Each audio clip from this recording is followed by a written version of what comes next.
And welcome back, everybody.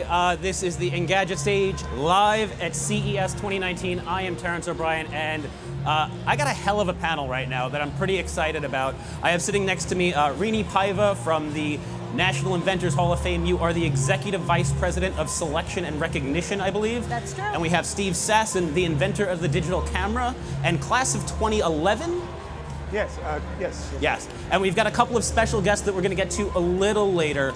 But first, I just want to talk a little bit about the National Inventors Hall of Fame and what that is. Sure. So the National Inventors Hall of Fame is an organization founded back in 1973. Our utmost mission is to recognize inventors and really use their stories to inspire the next generation.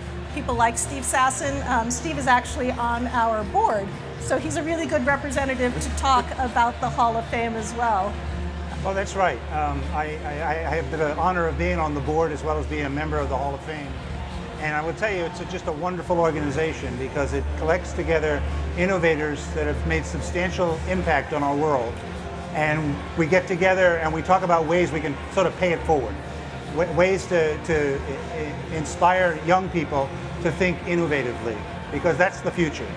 You have an exciting announcement to make right on this stage, correct? We do. We are so excited because we get to announce who the 2019 inductees in the Hall of Fame are. So we've got our historical group up first. We've got 4 researchers from Merck, Carl Bayer, Richard Sprague, John Baer, and Frederick Novello for their invention of thiazide diuretics. Back in the 1950s, this was really the first way to treat hypertension, and it's still used now to treat heart conditions, high blood pressure, things like that. We've got Duncan Black and Alonzo Decker. You might be able to tell from their names. They co-founded the company Black & Decker. Back in 1917, I think it was, they actually invented and patented a portable handheld electric drill and really spurred the power tool industry that we know today. We've got Andrew Higgins, interesting man who a lot of people say was the reason we won the war. His company manufactured boats, Higgins boats, and they were the landing craft that were actually used on the beaches of Normandy on D-Day, so we owe him a lot. We've also got Joseph Lee. He was an inventor who was the son of slaves, and he grew up to be an entrepreneur and a restaurant owner. He invented bread making and bread crumb making machines, which actually found their way into wide use in restaurants all across America around the turn of the 20th century. And then rounding out our historical class, we've got William Nebergall and Joseph Mueller, who worked on a cavity preventing substance using fluoride. Crest toothpaste actually debuted in 1956. But I could go on and talk about the living class of inductees as well. And we're very excited because we've had a chance to meet all of them. Chiyoko Asakawa is a Japanese researcher, spent much of her career at IBM Tokyo, and she has come up with something called the Homepage Reader, which is the first voice browser that the visually impaired and the blind could use. So imagine being able to give people like this the opportunity to independently navigate the internet. She's still working on technologies like this. We've also got Jeff Kodosky and Jim Trishard. They're 2 of the co-founders of National Instruments. And when the company was founded, they were working on virtual instrumentation, but they debuted their LabVIEW product in, I think it was 1986. And that's a graphical programming language that allows for better testing, measurement, and controls. I can guarantee you that a lot of the products that were developed here at CES probably were using LabVIEW programming in their development. And hello to Shelley from National Instruments, who's here with us representing. We've got on our list Rebecca Richards-Cordum. She's a researcher at Rice University who's really focused on creating low cost but high performance medical devices for really low resource and poor in rural settings. She's come up with an optical sensor to detect cancer. She's come up with devices to really increase the survival rate of newborns in Africa. So some fascinating work that we really like to see on developing areas, not just here in the first world. And we've got a few more people. We've got Ed Schweitzer. Ed Schweitzer is the founder, I should say, of Schweitzer Engineering Labs. He invented something called the Digital Protective Relay, which, as the company likes to say, is something that keeps the lights on. And let me see if I can get this right. The Digital Protective Relay he invented was one-eighth the cost, one-eighth the size, 1/10 the weight, and 1/3 the cost of the traditional mechanical relays that were in use. It's had a huge impact on the power industry. So we're looking forward to welcoming him. And then I think people here will be interested in Ken Thompson and Dennis Ritchie. They are the co-developers of the Unix operating system. I know a lot of devices here. Yeah, I was going to say that's definitely one of the most important innovations of the last God knows how many years. I mean, it underlies basically everything here. Exactly. Everything. I mean, if it's not, it's Unix or Unix-like systems. I mean, everything from smartphones to supercomputers. The phones in our pockets, the servers running this video stream right now, probably the software powering our audio mixer, and definitely powering our neighbor's very loud sound system. All of that probably is running on Unix, Right. Yes. Some version of. So Dennis Ritchie is actually deceased, but they did their work at Bell Labs, and it's incredible, nearly 50 years ago now. We've got just a couple more people we're honoring. David Walt. David Walt is both an academic and an entrepreneur. He invented something called microarrays, and they have revolutionized gene analysis and have the ability to analyze thousands of genes at once. So this is applicable to medical diagnosis, disease detection and treatment, and beyond that, researchers and lay people like us, it's allowed DNA sequencing to become much more accessible and affordable. Yeah. I think a lot of people have been talking about that recently. Absolutely. Genomics Yeah. and accessing that. And finally, we get to the last one. And last but not least, I like to say, we have Bill Warner, and Bill Warner is our special guest who is sitting up on stage with us today. Bill Warner is the founder of Avid Technology and the inventor of the Avid Media Composer. So he is the inventor of digital nonlinear editing for film and video. I believe we have one other special guest very patiently waiting just off stage, right? Yes. So we mentioned our Collegiate Inventors Competition. So Nicole Black is someone who won our competition recently. She's a PhD student from Harvard.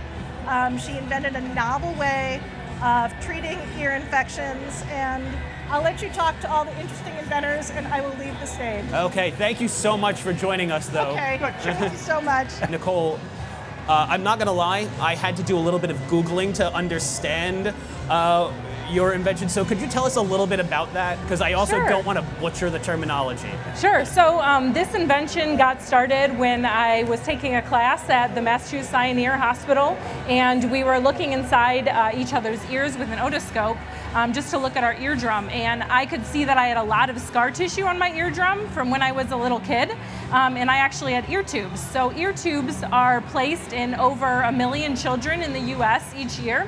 And it's the most common medical procedure for children under general anesthesia. Basically, the purpose of these is when children have chronic ear infections, a lot of pain and pressure builds up, and basically you need to equalize the pressure in the middle ear space.